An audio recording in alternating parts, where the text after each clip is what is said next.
ओम नमः शिवाय। राधे राधे। आइए सुनते हैं सोमवती अमावस्या व्रत कथा। धार्मिक मान्यता के अनुसार इस दिन भगवान शिव के लिए व्रत रखा जाता है।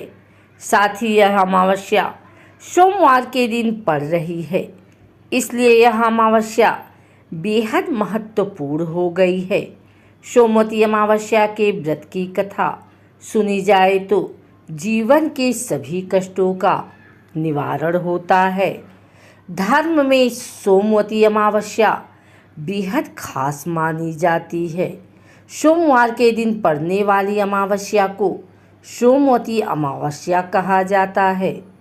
सोमवती अमावस्या का दिन भगवान शिव को समर्पित होता है। मान्यता के अनुसार आज के दिन जो भी व्यक्ति व्रत रखता है या पितरों का तर्पण करता है, उसकी सभी मनोकामनाएं पूरी होती हैं। सोमवती अमावस्या के दिन स्नान दान का भी महत्व होता है। कहते हैं कि सोमवती अमावस्या के दिन व्रत कथा सुनना बेहद शुभ माना जाता है। आइए सुनते हैं सोमवती अमावस्या की खास कथा। कथा के अनुसार एक गरीब ब्राह्मण परिवार था। परिवार में पति पत्नी और उनकी एक पुत्री थी। आयु के अनुसार पुत्री धीरे धीरे बड़ी होने लगी। बढ़ती उम्र के साथ उसमें स्त्रियों के गुणों का भी विकास होने लगा। वह बहुत ही सुंदर, सुशील और सर्वगुण संपन्न थी, लेकिन गरीब होने के कारण उसका विवाह नहीं हो पा रहा था। एक दिन उस ब्राह्मण के घर एक साधु महाराज पधारे। कन्या की सेवा से साधु महाराज का मन बहुत प्रसन्न हुआ। उन्होंने कन्या को लंबी उम्र का आशीर्वाद दिया और कहा कि इस कन्या के हथेली में विवाह का योग नहीं है। इस बात से चिंतित होकर ब्राह्मण परिवार ने साधु से उपाय पूछा कि कन्या ऐसा क्या करे कि उसके हाथ में विवाह योग बन जाए। साधु ने कुछ देर विचार करने के बाद अपने ध्यान के आधार पर बताया कि कुछ दूरी पर एक गांव में सोना नाम की धोबी जात की एक महिला अपने बेटे और बहू के साथ रहती है, जो बहुत ही संस्कारों से संपन्न तथा पतिपरायण और निष्ठावान है।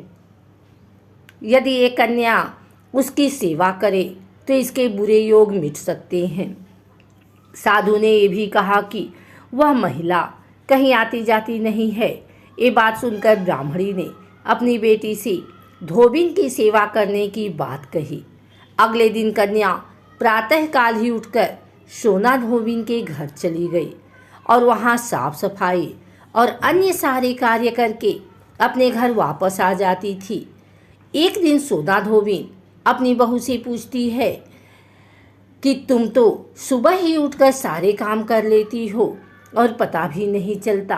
बहू ने कहा, माँ जी, मैंने तो सोचा कि आप ही सुबह उठकर सारे काम खुद ही खत्म कर लेती हैं। मैं तो देर से उठती हूँ।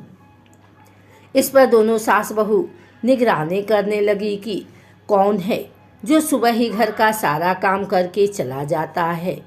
कई दिनों के बाद धोबी ने देखा कि एक कन्या अंधेरी घर में आती है और सारी काम करने के बाद चली जाती है। जब वह जाने लगी तो सोना धोबिन उसके पैरों पर गिर पड़ी। पूछने लगी कि आप कौन हैं और इस तरह छुपकर मेरे घर में आकर क्यों काम करती हैं। तब कन्या ने साधु द्वारा कही गई सारी बात बताई। सोना धोबिन पतिपरायण थी, उसमें तेज था। वह इस बात के लिए मान गई। सोना धोबिन के पति थोड़ा अस्वस्थ थे। उसने अपने बहू से कहा, अपने लौट आने तक घर पर ही रहने को कहा। सोना धोबिन ने जैसे ही अपने मांग का सिंदूर उस कन्या की मांग में लगाया, उसका पति मर गया। उसी इस बात का पता चल गया। वह घर से निर्जल ही चली थी, ये सोचकर कि रास्ते में कहीं पीपल का पेड़ मिलेगा तो उसे भौरी देकर उसकी परिक्रमा करने के बाद ही जल ग्रहण करेगी। उस दिन सोमवती अमावस्या थी। ब्राह्मण के घर मिले पूरे पकवान की जगह उसने ईंट के टुकड़ों से 108 बार भौरी देकर पीपल के पेड़ की 108 बार परिक्रमा की और उसके बाद जल ग्रहण किया। ऐसा करते ही उसका पति वापस जीवित हो गया। इसलिए माना जाता है कि इस दिन व्रत आदि करने से पुण्य फल की प्राप्ति होती है। एक अन्य कथा के अनुसार प्राचीन काल में एक प्रतापी राजा थे। उनका एक बेटा और एक बहू थी। एक दिन बहू ने चोरी से मिठाई खा ली और नाम चूहे का लगा दिया, जिसकी वजह से चूहे को बहुत गुस्सा आ गया। उसने मन ही मन निश्चय किया कि चोर को राजा के सामने लेकर आऊँगा।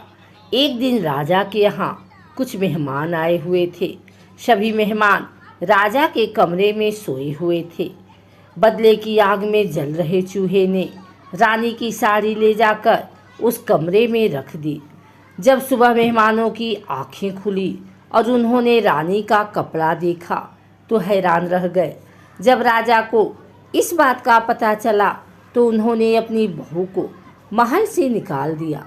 रानी रोज शाम में दिया जलाती और ज्वार उगाने का काम करती थी। रानी रोज पूजा करती थी, गुड़धानी का प्रसाद बांटती थी। एक दिन राजा उस रास्ते से निकल रहे थे तो उनकी नज़र उन दियों पर पड़ी। राजमहल लौटकर राजा ने सैनिकों को जंगल भेजा और कहा कि देख कर आओ वहाँ क्या चमत्कारी चीज थी। सैनिक जंगल में उस पीपल के पेड़ के नीचे गए। उन्होंने वहाँ देखा कि दिए आपस में बात कर रहे थे। सभी अपनी अपनी कहानी बता रहे थे। तभी एक शांत से दिए ने सभी से सवाल किया कि तुम भी अपनी कहानी बताओ।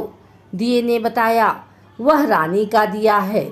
उसने आगे बताया कि रानी के मिठाई चोरी करने के वजह से चूहे ने रानी की साड़ी मेहमानों के कमरे में रख दी और बेकसूर रानी को सजा मिल गई। यह सारी बातचीत सैनिकों ने महल में आकर राजा को बताई, जिसके बाद राजा ने रानी को माफ़ कर दिया और महल वापस बुला लिया। सोमवती अमावस्या सबकी मनोकामना पूरी करती है। अगर आपको हमारी वीडियो अच्छी लगी हो तो इसे लाइक करें, कमेंट करें, शेयर करें। हमारे चैनल को सब्सक्राइब करके बेल नोटिफिकेशन ऑल पर सेट कर लें ताकि आगे आने वाली वीडियो सबसे पहले आप तक पहुंच सके। धन्यवाद।